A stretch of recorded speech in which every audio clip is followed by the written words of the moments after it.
I am Khalid Holder, and welcome to this our final and third and final in our series of online discussions, which are titled "Are You In? Are You Out?" It is a lead up to the official launch of the Youth In web portal, which is at www.youth-in.com, as well as our Facebook page, facebook.com/youth innovation. Youthin is a project that is implemented by the UNDP Sub-Regional Office for Barbados and the OECS countries. It is being implemented in collaboration with other partners, and so we're very excited that we've gotten to this stage of the portal. So today we have a very interesting panel because the topic is actually on entertainment, and the topic is titled "Ain't No Business Like Show Business, the Life and Trials of a Cultural Entrepreneur." With me this afternoon is Shari Pollard. She is the Youth Think Tank member for Barbados, and she is also a young entrepreneur, a young entertaining entrepreneur. With me also is Marlon Grant. He is the creative director of Island People in Trinidad. And also is Arturo Tapping, an international renowned saxophonist, my apologies, from Barbados. Welcome, everyone. Thank you. All right, so I'll just hand over briefly to just introduce themselves. I will start with Shari. Okay, good afternoon, everybody. First of all, it's a pleasure to be here. As Khalid rightly said, I am the Barbados representative on the Caribbean Youth Think Tank. I'm the Barbados representative, and I'm also a cultural entrepreneur. My business is called Trident Productions, and we mainly use dance as our medium, but we are also open as an agency. So we basically operate as an agency that brings together different artists from different groups to basically they will perform based on the particular needs of the client, and we just operate out of Barbados, but we're looking to take it internationally, and we're currently partnering with the Caribbean Youth Think Tank to form the Caribbean form of youth taught through arts. That's me. Thank you. Thanks, Shari. Marlon? Hi, I am Marlon Grant. I am well, first of all, thank you for inviting me to this discussion. My name is Marlon Grant. I am the creative director for a carnival band in Trinidad and Tobago called Island People Mass, and I'm the junior creative director for Island People Events, which is Unlimited Functions. I'm also I'm a manager, talent manager in Trinidad and Tobago. I manage some of the up-and-coming young artists, and my intention is to be able to change lives through talent because it did the same for me. You know, as a young person coming up, I had choices to make, and I decided to tap into my talents, which made a big difference in my life and put me in the position I'm in today. So I believe that talent can change, and I think that the youth, some of us are not very academic, and some of them just don't have what it takes to make it through school, but through the art form and through their talents, they can do other things and reach out there, and by extension, get into academics at a later stage in their life. So my thing is just to be able to change lives through talent, and through the entertainment business, it's very, very possible. Thank you, Marlon. And Arturo, over to you. Hi, I'm a musician. I play saxophone, a couple other instruments. I've recorded quite a few albums. I've had a couple of different bands over the years. I've worked with several R&B, reggae, soca acts, travel the world many times. I produce from time to time, and I mentor lots of young musicians. Great, thank you, guys. All right, so just again to repeat the topic for those that are now joining us, the topic for this afternoon discussion is "Ain't No Business Like Show Business, the Life and Trials of a Cultural Entrepreneur."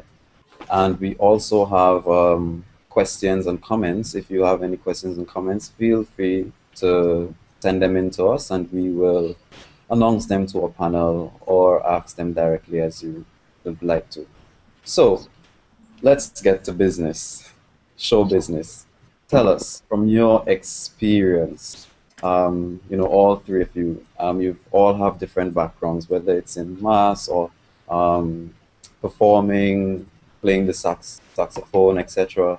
Tell us, what are some of the trials that you may have faced, or what was the biggest trial that you may have faced as a cultural entrepreneur? Shari, we'll begin with you. Okay, well, I think, first of all, as a cultural entrepreneur, we already have a challenge in the Caribbean where entertainment on a whole is not taken as seriously as we would like it to be taken.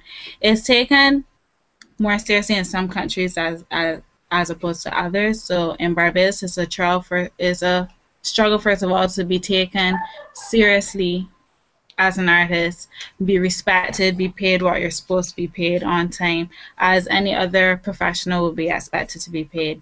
Some of the trials that I've experienced as a cultural entrepreneur will definitely be, first of all, financial challenges. It's definitely difficult getting the enough and sufficient funding for the projects that I would like to undertake. Another challenge could be also training and the capacity of training that we have here offered in the Caribbean and especially in Barbados. I think those are my main challenges, mainly finances and being able to be trained and then be able to be exported to the region and to the diaspora on a whole. Thank you, Shari. Marlon, you have anything else you'd like to add to that? Well, I would like to support and second what Shari just said. It is difficult sometimes to get the financial support. I think the business sector and some of the private sector within the Caribbean don't take entertainment or entertainers or talent on a serious note. As I said, talent changed my life, and it was a struggle to get there. But like anything else, I would like to say that if you stick with it and you're persistent, it tends to pay off eventually. I mean, I have my mantra that I live by, and I'd like to share it, is focus on the goal and not the journey. The journey could sometimes be difficult. You have to bob and weave, and sometimes you have to get small pay, and as you said, Shari, you're not paid on time. But the goal is to get your talent recognized. The goal is to be seen. The goal is to get your thing out there. And yeah, they're not taking you seriously, but if you take it seriously enough, I have learned and that is me coming out of the challenge. So while in the challenge, I'm presenting the solution or a way to temperature it a bit, is that, the challenge will always be there, regardless. And my challenge have been so many, from the talent to doing the creative direction for the mass band. It's like every year I have to convince not only the shareholders, but the public that we are doing something of substance.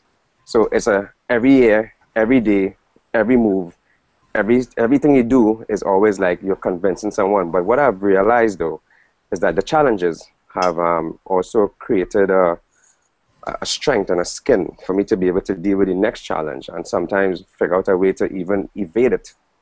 So it's a learning experience, and the challenge for me is that, it's just to get people, as you said, to take it seriously in the Caribbean, because the rest of the world, people live off of their talent. And here in the Caribbean, we have to struggle, but I would say it's changing. And if we all continue doing what we have to do and keep grinding, it's probably just 3 feet away to that point of making it happen or to be taken seriously. I don't know if I really explained my challenge there, but I think I said my challenge and my solution in one. But yeah. That's okay. all right. Yeah, Arturo, over to you. Yeah, my story is pretty much the same, in the sense that when I first started experimenting with the idea of pursuing music as a career, I found there were a lot of older musicians, I was in my teens, who used to complain about similar things, about not getting support. But I figured out very early that nobody actually owes us anything. So I had to figure out what was the best way to do it for myself. And over the years, I figured out, as long as you keep committed, people will take you seriously. And if you are good, you'll get attention. And the only way to get good is to keep at your craft and keep practicing day in and day out. One of the problems that we face, more so than financial support, is access to information. Now, when I was 16, there was no internet. As you can see, I still have video cassettes behind me. So that's how long I was in the game. Now, when I started, I had to ask older musicians for information. Some of them did not know. They learned it by accident over the years. I was fortunate that because I kept at it, I would go play everywhere, jam with everybody. I never got paid. Never got paid. And then eventually somebody noticed that I had some ability, and somebody helped me with a scholarship here, and I studied here, and I kept doing the same thing even after I graduated, or not after I graduated, after I came back home from studying in Boston. I kept going out every night. I would jam with Spice, I would jam with Second Avenue, all the popular bands of the time. I wasn't doing it for money. I was doing it to develop my craft and spread my brand. And everybody in the Caribbean, everybody in America, everybody in England, they all come here on holiday. And everybody will remember your name if you present yourselves. And I was getting free advertisement all over the world by going in a club and playing one song well or jamming with this band. Some nights I'll go play 3 clubs. Eventually I got a band. I would go and play in a rum shop for $25 US Right. for 3 hours, right? And then I would go to a hotel and I would go to a club, and I just kept at it. And eventually you become a household name in Barbados. So if you go to the hotel manager or the guy that's washing dishes, and the tourist walks up and says, hey, where can I hear some good music? Your name's going to get mentioned. And it's like that to me right across the board. For you to get out of Trinidad, Barbados, or wherever you're from, try to become a household name where you are. And that's the challenge. To become good, access the information.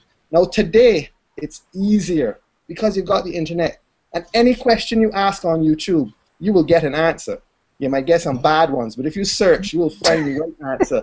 The problem also today is that the internet also provides too many distractions, so you can't really focus on what you mentioned, your goal. Remember what your goal is. So when you start surfing YouTube, remember, I am going to YouTube to learn this today. Yeah. I'm going to spend time on it. When I get that, I move on to the next thing. So don't get caught up in this and caught up in that, because you lose focus. Okay, thanks so much. Arturo, you were mentioning a bit about when you were in Boston. Yes. And you're studying. Was it studying you did in Boston? Yes, at Berkeley Okay. College. Oh, nice, Berkeley. I don't know if from your experience internationally, how was it at Berkeley, or how was your experience in Boston? And how were you able to bring that experience, having that formal education into your Caribbean training or your Caribbean craft? Well, it starts actually before I went to Boston. I had lots of classical training. I used to play violin.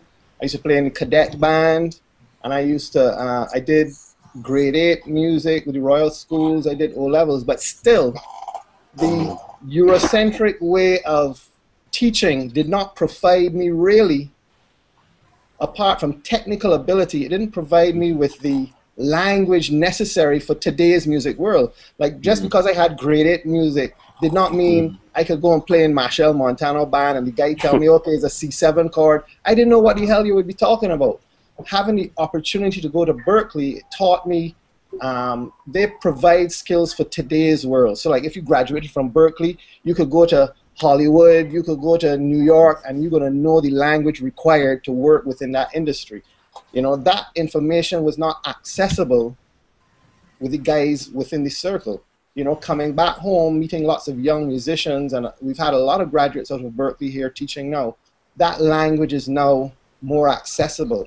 The experience of being at Berkeley, the American style was actually making it easier for you to get to your goal. They provided a very clear and concise roadmap, more so than the classical Eurocentric system, which I must say you cannot ignore a couple hundred years of classical European musical tradition if you want to get the technical skills to become good at your instrument. However, going to Berkeley definitely put me 10 years ahead of everybody else.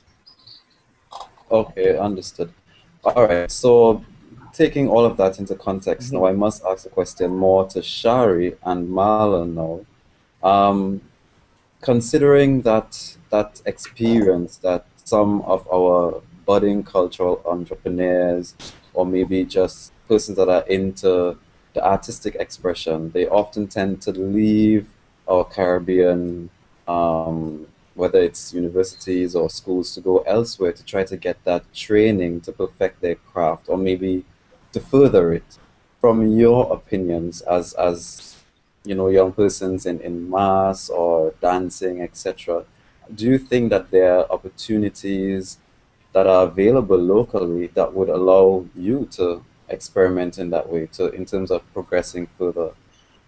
We'll start with Shari and then we'll go to Marlon. Ladies first. Sorry, Shari. Okay.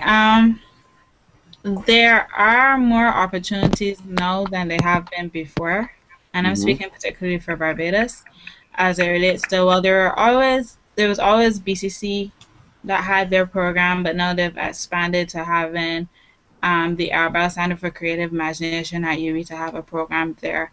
And there's also if you want to do CXC, because I actually did CXC dance in the first year that did it. So there are opportunities that are coming up, and they are there. It's just that because it's new to me, it's not where it needs to be at, but of course it takes time to get to the stage that we need it to be at. So there are more opportunities now than before. I still think it's still advantageous to go overseas and get that training, because they've been in it so long that there's so many benefits you can get from going away, and then you're also not limited to what the Caribbean has to offer, but you're exposed to other talents, other ideas, other way of doing stuff. And to me, like, we don't want to reinvent the wheel. They have a whole bunch of best practices that we can learn from. So the thing is that I think the opportunities that are here are arising, but they're not yet where they need to be for the industry to really take off to the extent that it needs to. But what I think is important is that what's happening more now, the people who are getting the opportunities to go overseas are bringing back that knowledge for us. Because I think a problem that happened for a little while, I'm speaking particularly to dance, is that there's a little bit of an intergenerational gap where the younger upcoming artists are not having as much interaction with the older artists as I think would have been more present in the earlier times, when entertainers used to be like a group of people that always used to hang out, whether they were old or young. There always used to be that exchange of information. And I find that right now we kind of have some young artists who feel that they have arrived even before they arrive, and then we have the older artists who haven't quite found a way to tap into the younger market and really create that sort of dialogue and exchange. So I think there's always room for improvement, but we are getting there slowly but surely. Okay, thanks, Charlie. Marlon. Seems I always come after Shari. I decided to just build on what she just said. But I'm going to snatch from her, and I'm going to take a little munch off of what Turo said as well. I think going away and study is very important. It has major benefits, because I think in the Caribbean here, and this is not a put down to the Caribbean, I mean, we are considered, I guess, most of the islands are considered now developing nations as opposed to third world countries.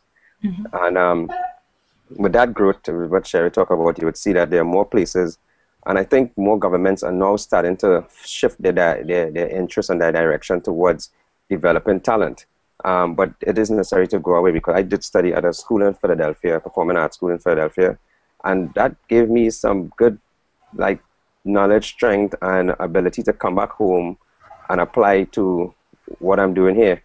And I would just want to quote a session that happened in my class, which is something that I think, actually, there's a couple of things going on here. I mean, you could wait for something to come and help you develop, or you could develop yourself. And that is taking initiative, and just kind of bring me back to what I said earlier and what Turo said as well. You have to sometimes become your own school, you know, and being observant and going out there and looking for information. Yeah, sometimes it's not shared. And I think what happens in the Caribbean here with the older and the younger generation is that sometimes the old heads, some of the old heads, not all, they will hold on to the information because they're still looking for it. They still haven't really fulfilled, you know. And then you have the young ones who looking for it too now. So we are creating, now you have this thing, I looking for it, you looking for it, you know, I looking for myself. And you spoke about the ones that talking about they arrive. I know a lot of them because we kind of live in what I call in the microwave situation. You put it in, punch some buttons, and it's ready. And a lot of these, you know, the youth today think, well, hey, I could sing to tune, and guess what? Everybody's supposed to open the doors to me, and I'm a celebrity. And that's not how it works. There's something still called in today's world, pay your dues. And that's part of schooling. You know, going through whatever you're going through is part of being schooled. And, you know, going away is important. Yes, you get your knowledge, you come back home, you bring it.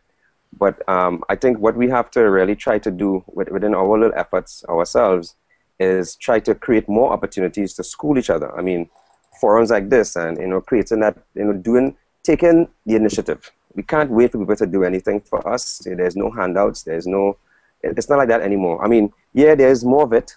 I must say, you know, there's more opportunity for you to learn some stuff, but what you have to get out of this business, a lot of it you have to get it yourself.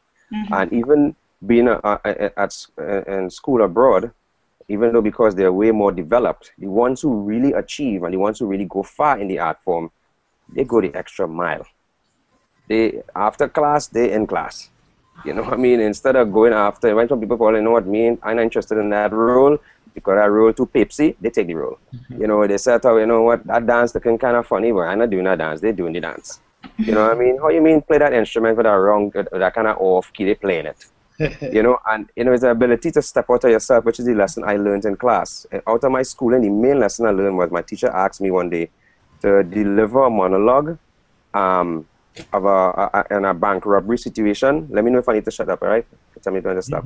Yeah, I was in a bank robbery situation, and to explain my story in a monologue. I told the story, but me being the kind of guy that I am, I explain it in a very funny kind of way.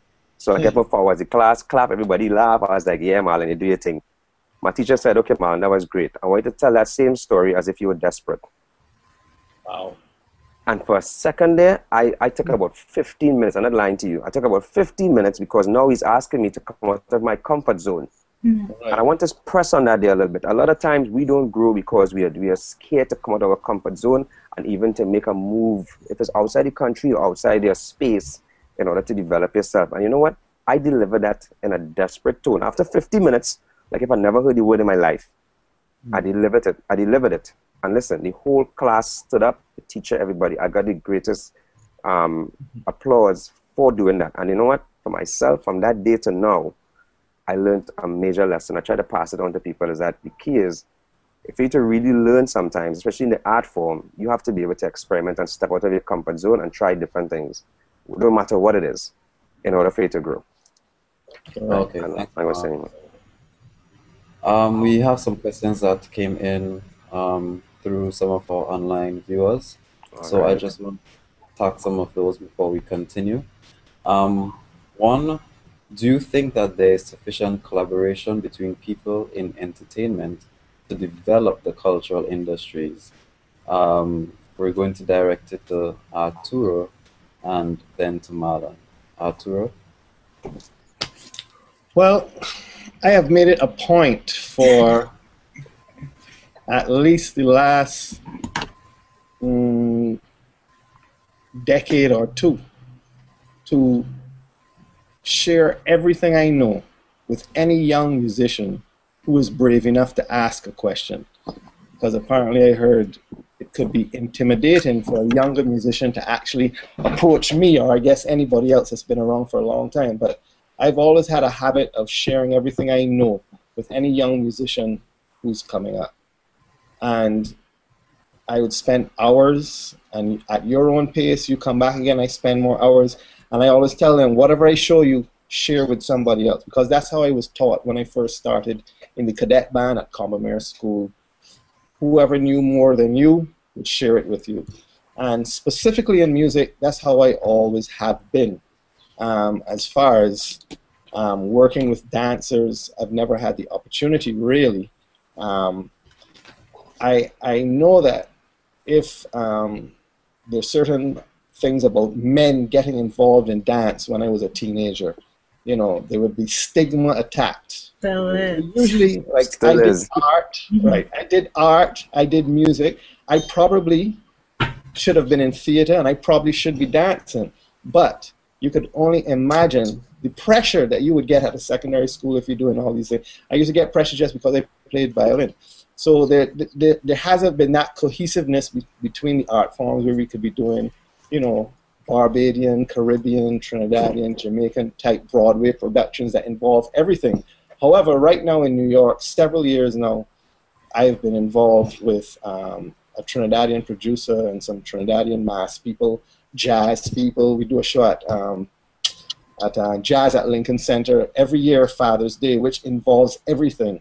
Jazz music with Caribbean influence, African influence, the expertise of the mask makers in Trinidad, and we use dancers in New York of Caribbean descent and stuff.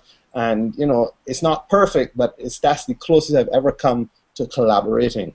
As far as in Barbados and Trinidad, whenever they have visiting dignitaries, there's always a last-minute rush to try to do a mix-up in the pot, a pillow of everything together, but there's never sufficient of it. And these last-minute things, you know, Obama's coming, President Obama's coming, so okay, let's get these singers and these dancers and thing, and it's a bit of confusion, actually. And if we keep waiting last minute, we'll never really perfect it. We have to be cognizant of that and try to do it all year. We don't have to wait until somebody from the first world comes first to try and show off. Yeah. So, Alan. I am down with collaborations and fusions. That's where the world is at right now. Some of the biggest companies in the world have done collaborations. You know, things coming together. The world is becoming the size of a smartphone. So right now, things coming together is inevitable. It's just the future. It's just for us to be able to position ourselves and our culture and our talent, or what we do here in the Caribbean, to bring it to a level that's a little more world class. So the world wants to collaborate with us. We could want to collaborate with everybody. But if our thing is not up to scratch, they're not interested. And then they keep it real. In show business, that you're good or you're not. It's not in between, you know? And if you're in between, you will just be in between and you'll get squeezed. You've got to be good. So collaboration is a good move. And I have to say, I saw a tour in it's Jazz in Tobago this summer gone. And his repertoire, from what I saw the last time, has changed a lot, and it was exciting. And even the way he took it from the stage to the audience, and that's how you keep in the game. You have to keep evolving. You have to keep trying new things. Reinventing. And, reinventing yourself. This is why you would have the Madonnas of the world, the Aerosmiths of the world. These guys, they've been around forever. And what keeps you in the game is your ability to understand what's next and get with the program. And if collaborations are the next thing, I think we need to, before we could start to collaborate with the world, I think our culture and our music, our dance has to be world standard. And I mean, I dance too, I do choreography. I've worked with Marsha and everybody. And at the end of the day, I look at sometimes some of the dancers now, and I'm thinking, for some strange reason, a lot of it looks a little lazy, you know, in comparison to where it needs to be and to be taken seriously, you know. And that's because it's that instant gratification everybody's looking for, as opposed to that hard work. So yeah, I'm all down for collaboration, but I think in order for us, before we even try to look forward to collaborate with anyone else, we need to get our business together. We need to get our act correct. All right, thanks, gentlemen. We had some questions and comments that came in online, so I just wanted to repeat or just say some of them and also to question the panel on them. From Khadija, she was mentioning, as a trade specialist, she wants to stress on Arturo's point on making the brand and succeeding in that. Too often we underestimate the power and profitability of our creative industries, and as a result we forget that there is actually a link between our export potential and the promotion of our creative industries. Nice comment. Yep, there's also a commendation on Sharon highlighting the importance of forging a link between the young and the old, because neither can stand alone. There's a question from her though, which was stating, what is there really to encourage persons that leave the Caribbean to further their artistic potential to return? What exactly would encourage persons that leave? What will encourage them to return? Maybe we could start with Marlon on that one. Yeah, I ready to start. I mean, to be honest with you guys, we haven't really talked much about the mass situation, and I just want to tap on that really quickly. I have done work in Barbados and other islands with the mass, and I have seen a tremendous growth. Trinidad and Tobago, and this is not me trying to big up Trinidad and Tobago because I am from Trinidad and Tobago, but our carnival tends to be like the mecca of carnival when it comes to the region.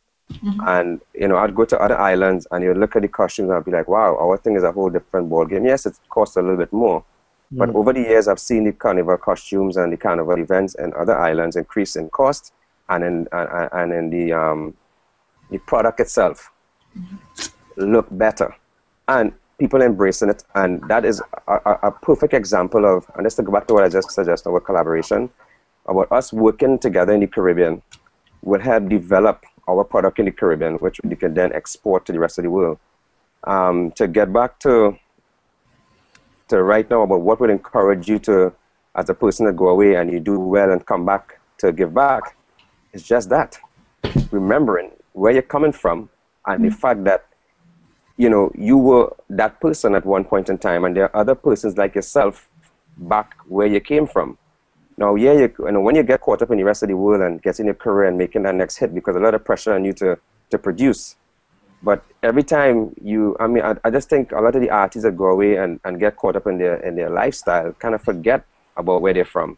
And I think what you need to do is remember that there is another person like you. And just like the other artists, the Kanye West and the Dr. Dre, they're always looking at what's next from their own pot to see who to develop and who to bring up, which also enhance their product. So if you have, for example, a major artist that came out of the islands, what they need to be thinking is like, hey, I could grab somebody back from where I'm from and bring that person up.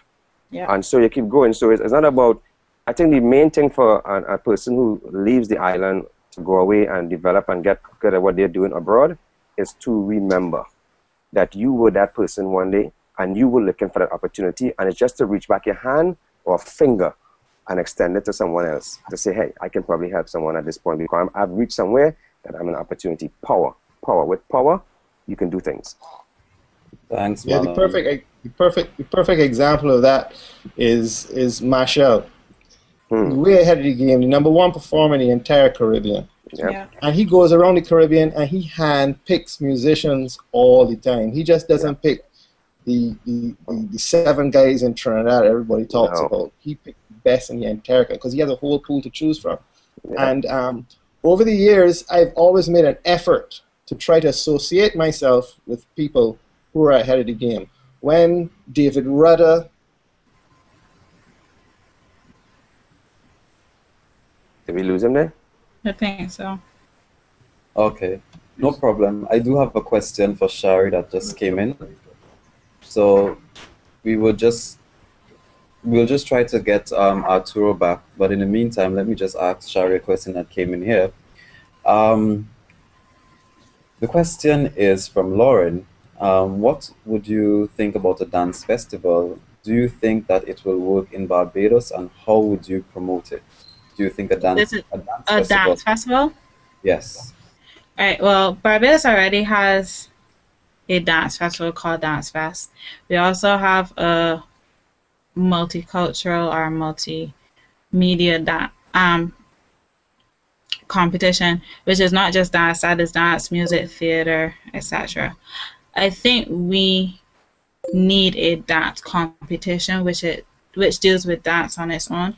Dance Fest already does that, but it's more community based, and I think it kind of, without trying to directly do it, it kind of ostracizes the already established dance groups. And because it's also is aimed at the community level, because there's something in the rules about it being 5 years, a group has to be formed 5 years or under. So like there's a little gap there between the groups that are being targeted there and then the groups that participate in NIFCA. But what I think is that there are so many dancers in Barbados, and dance is such a big community in Barbados. It would be great to have a competition of its own that is just for dance, that is not just open to the community level, and it's not just open to the more established groups. It's something that can bridge anybody. And I don't think it should just be for Barbados, meaning for a nation. It should be a Caribbean dance competition, because like I said, if you look at So You Think You Can Dance, all those dance programs have all the dances of the world, and yet you never really see a Caribbean dance form out there. And yet Caribbean has so much rich history, so much rich culture, and so many dances that I think it's about time we come together and form something that we can uniquely say is Caribbean, that can be exported on those type of levels and those stages, so that when we look at So You Think You Can Dance, you can see a Caribbean dance being done. So, and I say that to say also the Caribbean is also kind of clumped under Jamaica, so to say. So when we do talk about Caribbean dances, we more look to dance hall when we have so many other styles that could be tapped into. So I think we should get a dance competition. I think it's important. I think it's needed. I think it's necessary. And the sooner it happens, the better. And I don't think it should just be in dance as well. I think it should be in other areas. Well, if I could just jump on Sherry. There is I about a week or two ago, again, because dance gave me my break in life. I have and I manage a couple of dance groups. One of them won a couple of gold medals for Trinidad well in the international hip hop dance in Las Vegas by a group called Eclectic.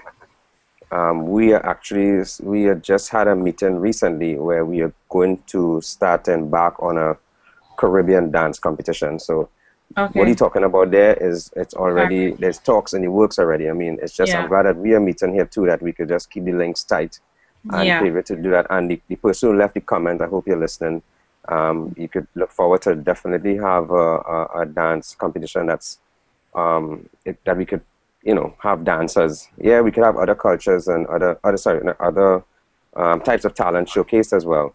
But I'm very big on doing something that is just focused on dance. Because a lot of time, if you look at the entertainment, the table, it's the promoter, the singer, the band, and then the dancers. The dancers are always considered the last thing, you know, and they want to pay us the least money out of everything else. Yeah. And I think if we put up, but that takes me back to my point, if we really put our heart and soul and raise our levels as well, and as you said, everything is all about doing dance, all type of dances.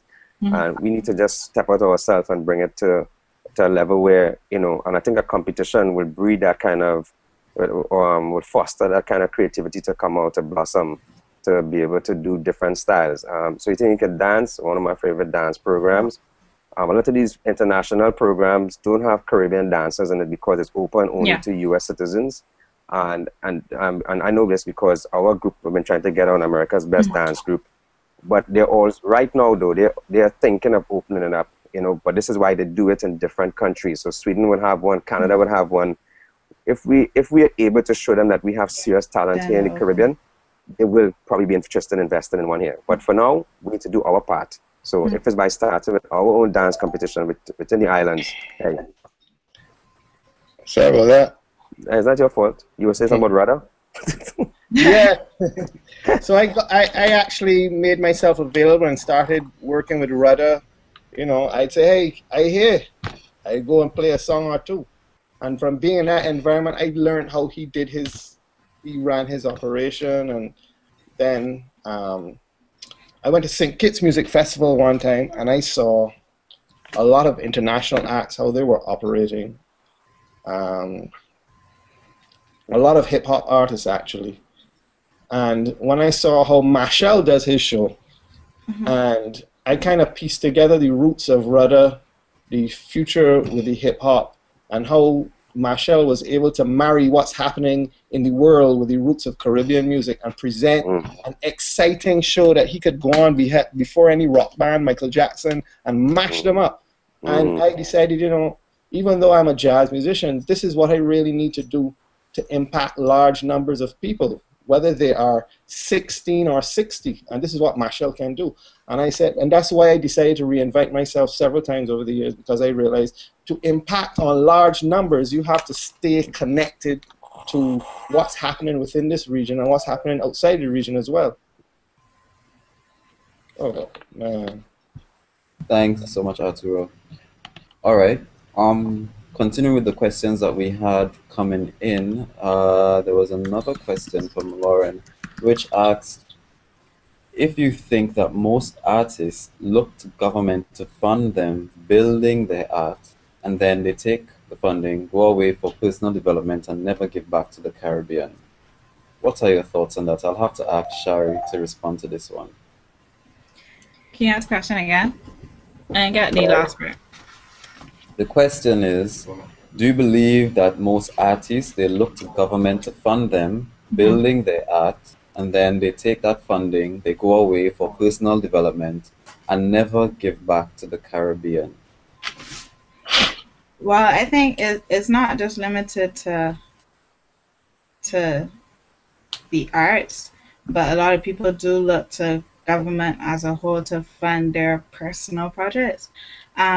For artists, I think we always kind of do depend on the government. We don't do enough searching in the private sector, etc., to try to find some other form of funding. But I do think that what sometimes happens, which may leave a bad mark for others who want to follow, is that people do depend heavily on the government for funding when they go overseas, and then they make it, they don't ever come back to see what they can do to develop people down here or to give back to the country. But I think we do have to start somewhere to get funding. And I'm speaking on personal experience now because I would have just received government funding on a scholarship to be able to go overseas to do my master's in entertainment business. And a part of the contract is that I do have to come back and give back. But it kind of goes back to what Marlon was saying before. He was saying that you have to want for yourself also to know where you come from, and therefore then want to be able to give back. It should be in yourself. You shouldn't be looking to develop Shari Paula, the artist. You should be looking and say, well, hey, if I get a little niche or something, you got ahead for yourself. Then you look and see how much people can piggyback on where you've gone. So I think like when I'm going to do my entertainment business, like I want to be able to say, well, look, we got some artists in Barbados that are real talented, and see how many of them I can get out there, because it doesn't only look good for them, it looks good for me as well. And at the end of the day, it needs to be a partnership. It needs to go both ways. The government, if the government gives, then you should always see like, okay, well, it's not the government's money that's paying, it's taxpayers' money that's paying for you. So you should be looking to see, well, if somebody was willing to give me that step to get ahead, then I should see how much people I can pull along with me, so that in the end, that's a part of what I was saying before also, that we need to recognize ourselves as an industry and not as individuals. And if we see like, well, my brother here got real skills, I could help him get ahead, then at the end of the day, then it can create a balance between funding and us giving back. Because it's not also that you can come back and teach a master class for everybody for free. It's not like that, because you still have to be able to survive as the individual artist, but you still need to be able to find ways that other people can benefit from what you've learned. Thanks, Shari. Now we have a lot of questions coming through, so I'm going to try to get through them. So my next question, I'll direct it to Arturo. The question reads, what are the opportunities to travel within countries as artists? Did the CSME professional movement certificate, did it help in any way?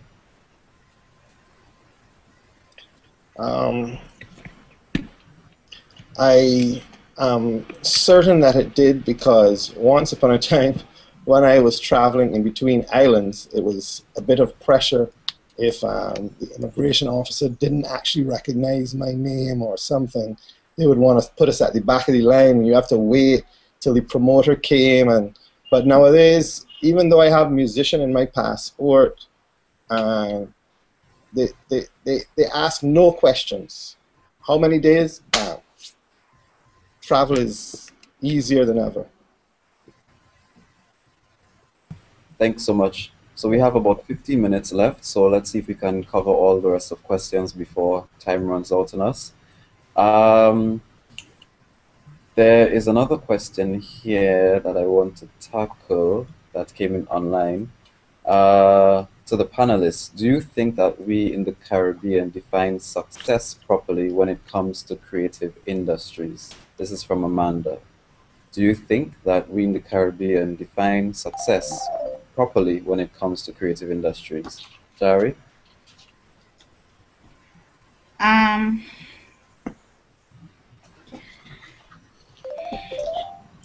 guess is also, I don't think we do. I think people look to see success as to be, I don't know, it depends, because people, it depends on what you measure your success as. In the Caribbean, I think we tend to look at how much people like you and how much people want your autograph and want to take pictures, as opposed to what mark have you made? Have you been able to make a mark for yourself that you can sustain yourself throughout? So success, people kind of look at the short-term measure of success, which is like, oh, I have 2,000 people that want to take my picture or whatever, as opposed to really looking at, well, I've made a mark for myself. I can sustain me, my family, etc. I can help other artists. So it all depends on how we measure success. And I think too many of our artists, like I said, get into their own heads and think they've arrived because 12 people follow you for one song. And that's why we have so many one-hit wonders, because when they make that one song, yeah, that one song survives for that period. But have you made a mark for yourself that next 5 songs you put out, those same people are gonna want to buy your songs? Or is it that you made that one song, yeah, good, but then when next idiot come out with another song, I'd call them idiots, but another person just comes out with this another hit that may not have any sort of longevity, then it runs to them, and they think that they've made it just because they had a one hit, as opposed to saying, well, yeah, I have really made a mark. I have established people who are interested in my creativity. And that's where I think we also sell ourselves short, because people look at the now like, oh, well, I carry my sheep in town, I carry me this place now, but they don't look at the fact that if somebody wants to take me seriously as an artist, they want to see that I'm creative. They want to see that I have some thought in my head. I put pen on paper and I really took the time to write out what I wanted to do. I really took the time to collaborate with some musicians and see if I could come up with another beat or something like that. So I think we measure success a little bit too short, and we sell ourselves short in the Caribbean when we're measuring success. Thanks, Jari. I think a lot of people think that determine success by how much money you make. Mm-hmm. And I guess each person has their own feeling of what being successful is, or what success is in your chosen field. I've always felt that you're never really truly successful, whether you made a lot of money or not, or had a big hit, until you pass on what you've learned to somebody else. Until you reach that moment where you are sharing what you know and your knowledge with somebody that can grow out of that knowledge, you are not successful. Yep. Okay, thanks so much. Do have another question. It says, do you think that homophobia in the Caribbean has held back the development of Caribbean cultural industries? It is directed to Shari and then to Arturo. Do you think that homophobia in the Caribbean has held back the development of Caribbean cultural industries? Well, I'll speak specifically to dance. I do think that there's definitely a stigma attached to males as it relates to males in the dance form for Barbados. And I think it kind of stifles the amount of artists that we could have coming out as dancers, especially as males, or even like, because some females have struggled. Like when you see the different art forms, you can tell who's doing what, because the females tend to be the dancers. We have a lot of males who tend to be the musicians, and there is this sort of stigma attached, whether we want to call it a stigma or not, or whether we want to recognize there is an underlying stigma attached to it, and I think it does stifle where we can go on a whole. That's all. Arturo, quickly. Yes, I think we have the two extremes between Jamaica and Barbados when it comes to homophobia. Mm-hmm. In Barbados, everything that makes us uncomfortable, we giggle at, right? If it's AIDS or homosexual, we know this guy is gay, we giggle. I know in my generation, anybody that wanted to dance would either have to go into some kind of funk thing, but they can't put on no leotards and do creative dancing, even if they had the skill, because of fear of being ostracized or being looked as being gay, right? But we don't have it to that extent where somebody wants to beat you, knock you out, kill you, burn you. We don't really have that in Barbados, but definitely there is a stigma attached where a guy might be afraid to get involved in dance because he'd be worried what his partners are going to think of him. We could get the Trinidad perspective from you, Marlon. Yeah.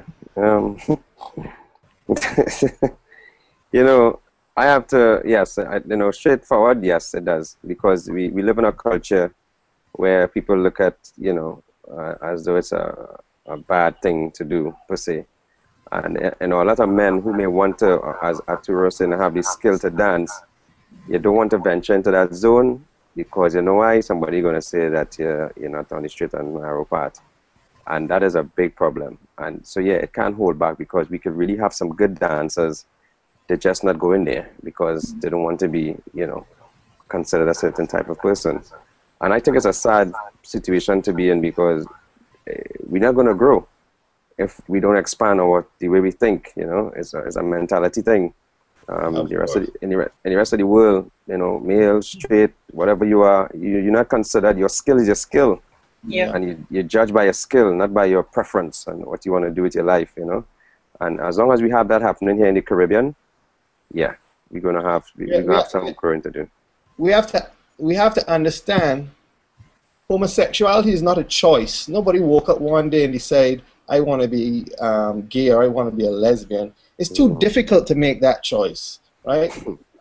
So people have a warped conception of what homosexuality. A homosexual is not a pedophile. People fear being around homosexual is ridiculous. And I'm going to tell you, if they don't get out of it, they're not going to get with the Caribbean. Because every step along the way, every international act that I've worked with, every band, every orchestra, every other promoter, that's who you're going to be working with. Yep, in the industry. We must take about 2 more questions before we wrap up. Yeah, there's a lot of questions coming in and comments, so let me just go through them very quickly. From Lauren, she says that she thinks that artists in the Caribbean should share among each other first, and then we would be an unstoppable force.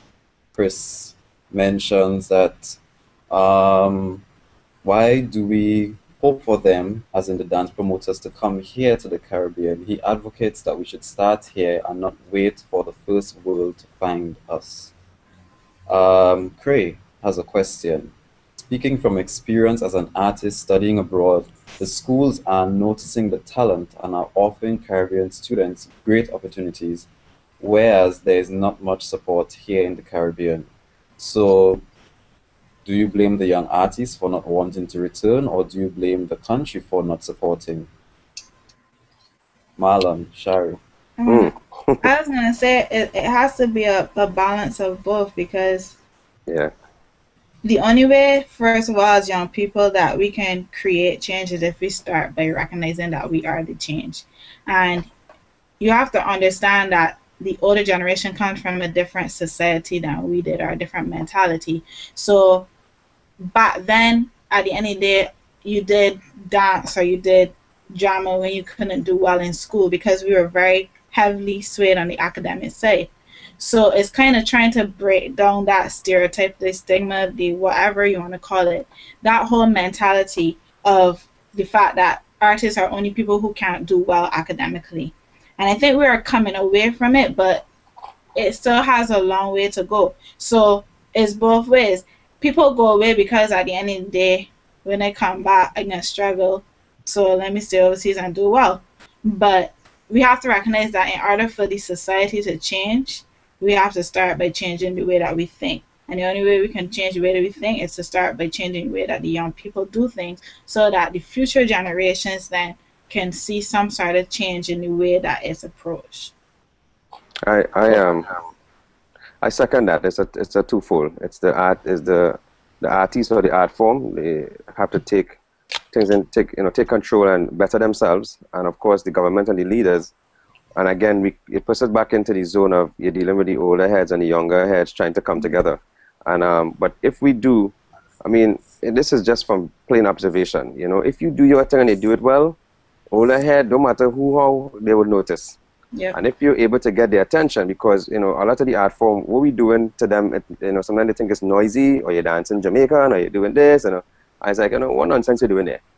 But I know if my grandmother see me doing something interesting, she will recognize and be like, Marlon, that is interesting. So I think what we have to do is realize that in order to get their attention, we need to get their attention by doing something that's interesting to get their attention. The thing about going away, and I want to let people understand, because I lived abroad for almost 10 years, please don't get tired. Living abroad doesn't mean you're going to be successful. you now become a little fish in a big pond. Right. When in the Caribbean, and I'm launching an artist management business in a couple of weeks. And one of the things I want my talent to understand is this, right?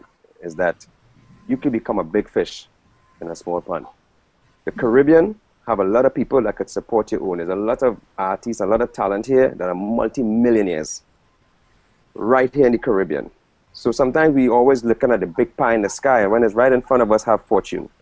So, it's a twofold. Don't think because you have a Rihanna or you have Nicki Minaj, that's just happened. Sometimes it happens. It's called opportunity meets readiness. That's called luck. And these people just happen to have the opportunity and they were ready. I'm not saying that we can't have more of those, because to be honest with you, based on Tua might be able to second this, that I know from talking to international record labels, they're looking at the Caribbean. There's 3 islands they look at mainly right now. Barbados being number 1 because of the obvious reason. Jamaica being number 2 because of dancehall and reggae, and Trinidad and Tobago. And because we had the Kevin Littles and we had the Rupees all putting up our music on the world stage, and then our dances. And if you look at a lot of videos right now, even if it's only so you think you can dance, I've seen them trying some kind of dances. When you see them doing some bogle, and next thing they're doing take away yourself, it's a matter of time. But it's because if we push more of us, because every other culture push more of themselves. Right. If you go to Jamaica, they're pushing dancehall right through. That's their thing. Yeah. You go to the UK, they're pushing pop, rock, whatever they do over there. Bollywood, they're pushing their Indian music. You go to America, they're pushing their thing. For some reason, we want to try everybody else's stuff but our own. We need to embrace our culture, pump it up to the level where they will notice. From the same government you're talking about, they're not going to invest in it unless they see how we could turn over something for them. And unfortunately, the onus is on us to show and prove. That's how it works with most things. So it goes both ways. But we have, I think, a bigger role to get their attention, because they have the paper, we have the entertainment. From the beginning of time, entertainment has always been necessary. You need entertainment. It's why in every recession, entertainment thrives. Yeah. We just have to be able to entertain, and we're going to get paid. It's really simple. You get your thing together, and you dance like you never, like Super Grover, and you're going to eat a food. You'll be able to play an instrument like nobody else. You're gonna make it. But we have to invest our time and our energy, longer hours. If you think you're playing whatever you're doing for 5 hours, play for another 15 hours. Bet your bottom dollar. Can I say it on here? Yeah. Okay, good. You will achieve. So we have to put the time in, and I'm going to lock off of that. We have to put the time in ourselves if we want other folks to notice what we are doing. It's simple as that. When I did my dance, nobody didn't care for me to dance. But I went on there, I went on a TV show, I won, hands down. Since then, everybody in my family, like, Marlon, of course, I forget it, look at him, you can dance. Because they recognize what I was able to do. But guess what? I didn't wait for them to help me. I helped myself. Correct. Yeah, there's a theory that before you become at one with your instrument or your craft, you've got to put in 10,000 hours. That's right. Got to put the time in. Thank you all. We'll have to take those final as your closing statements. Unfortunately, I know we have some other questions that I'm seeing coming in, but we've run out of time. So we'll continue the discussions via chat online. So please continue to be engaged. This topic clearly was a very, very hot one. Everyone is very much interested in the arts and artistic expression and cultural aspects of our country. A little bit of mass. Keep it up, keep it up, keep it up. So I must, of course, say a special thank you to each one of you again. Thank you so much, Shari, for participating. Welcome. Thank you, Marlon. Thank you, Arturo. It has been great. Thank you.